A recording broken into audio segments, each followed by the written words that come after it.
راستے میں محمد عاقل رات کی باتوں کو سوچتا آیا۔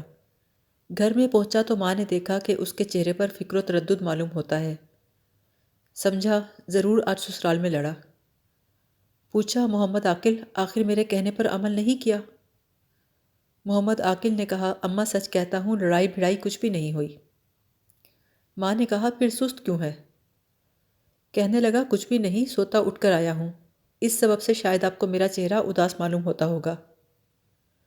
ماں نے کہا لڑکے ہوش میں آ، تجھ کو سوتا اٹھ کر پہلی بار تھوڑا ہی دیکھا ہے، سچ بتا کیا بات ہے؟ محمد عاقل نے مجبور ہو کر رات کا تمام قصہ بیان کیا۔ سننے کے ساتھ ہی ماں کا یہ حال کہ کاٹو تو بدن میں لہو نہیں، لیکن عورت تھی بڑی دانش مند۔ کہنے لگی بیٹا ہر چند میری تمنا یہ تھی کہ جب تک میرے دم میں دم ہے تم سب کو کلیجے سے لگائے رکھوں، تم دونوں بھائی اتفاق سے رہو، لیکن میں دیکھتی ہوں سامان الٹے نظر آتے ہیں۔ لو میں آج تم سے کہتی ہوں، بیاہ کے بعد دوسرے مہینے سے مزاج دار بہو کا ارادہ الگ گھر کرنے کا ہے۔ تم جو 10 روپے مہینے کے مہینے لا کر مجھ کو دیتے ہو، ان کو نہایت ناگوار ہوتا ہے۔ آئے دن میں تمہاری بیوی کی سہیلیوں سے سنتی ہوں کہ بہو بلی ماروں کے محلے میں مکان لیں گی اور زلفن کو ساتھ لے جائیں گی۔ جب تک یہ لڑکیاں بیٹھی رہتی ہیں، یہی مشورہ آپس میں رہا کرتا ہے۔ میں نے تمہاری خلیہ ساس کے منہ پر ایک مرتبہ یہ بات رکھ بھی دی تھی کہ مزاج دار بہو کو اگر ہمارے ساتھ رہنا ناگوار ہے تو اپنا کھانا کپڑا الگ کر لیں، مگر رہیں اسی گھر میں۔ پر معلوم ہوا کہ ان کو یہ بھی منظور نہیں۔ آدمی بیاہ خوشی اور آسائش کے واسطے کرتا ہے، روز کی لڑائی، آئے دن کا جھگڑا نہایت بری بات ہے۔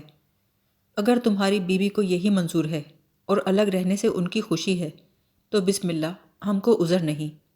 جہاں رہو خوش رہو، آباد رہو۔ خدا نے ایک ممتا اولاد کی ہمارے پیچھے لگا دی ہے، سو کبھی تم ادھر کو آ نکلے، ایک نظر دیکھ لیا، صبر آ گیا، گھر کے دھندے سے چھٹکارا ملا تو میں آپ چلی گئی، تم کو دیکھائی۔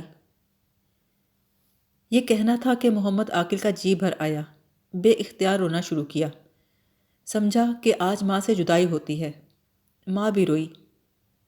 تھوڑی دیر بعد محمد عاقل نے کہا میں تو الگ نہیں رہوں گا، بی بی رہے یا جائے۔ ماں نے کہا ارے بیٹا یہ بھی کہیں ہوتی ہے، اشرافوں میں کہیں بیبیاں بھی چھوٹی ہیں؟ تم کو اپنی عمر انہی کے ساتھ کاٹنی ہے، ہمارا کیا ہے، قبر میں پاؤں لٹکائے بیٹھے ہیں، آج مرے کل دوسرا دن۔ میری صلاح مانو، جو وہ کہیں سو کرو۔ ہم نے جس دن سے تمہارا بیاہ کیا اسی دن سے تم کو الگ سمجھا۔ نہ تم انوکھے بیٹے، نہ میں انوکھی ماں۔ کون سا بیٹا ساری عمر ماں کے ساتھ رہا؟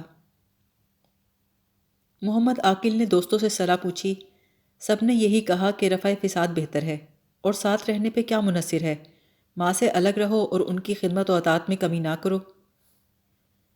جب سب لوگوں نے یہی صلاح دی تو محمد عاقل نے بھی کہا خیر الگ رہ کر بھی دیکھ لوں، اگر یہ عورت سنبھل جائے اور گھر کو گھر سمجھے، بد مزاجی نافرمانی بد زبانی چھوڑ دے تو الگ رہنا عیب نہیں۔ یہی ہے نا کہ خانہ داری کی فکر کرنا پڑے گی اور تنگی سے گزرے گی، سو دنیا میں رہ کر فکر سے کسی حالت میں نجات نہیں۔ اب اگرچہ کوئی فکر نہیں تو ہر روز کا فساد بجائے خود عذاب ہے، اور تنگی رزق کا اندیشہ بیجا ہے، جو مقدر میں ہے بہرحال پہنچے گا۔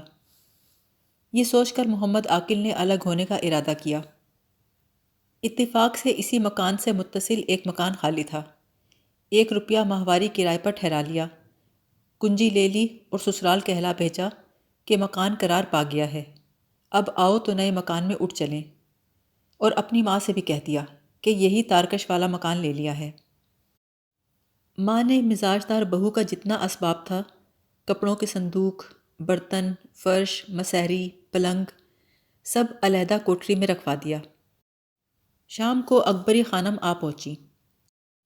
صبح کو اٹھ کر ماں نے کوٹری کھولی اور محمد عاقل سے کہا لو بھائی، اپنی چیزیں دونوں میاں بی بی خوب دیکھ بھال لو۔ محمد عاقل نے کہا اماں تم کیا کہتی ہو، کوئی غیر جگہ تھی؟ ماں نے کہا بیٹا یہ بات نہیں، خیال تھا ایسا نہ ہو اٹھانے بٹھانے میں کوئی چیز ادھر ادھر ہو جائے۔ پھر ماما عظمت سے کہا عظمت تم اور ہمسائی یہ سب اسباب تارکش والے گھر میں پہنچا دو۔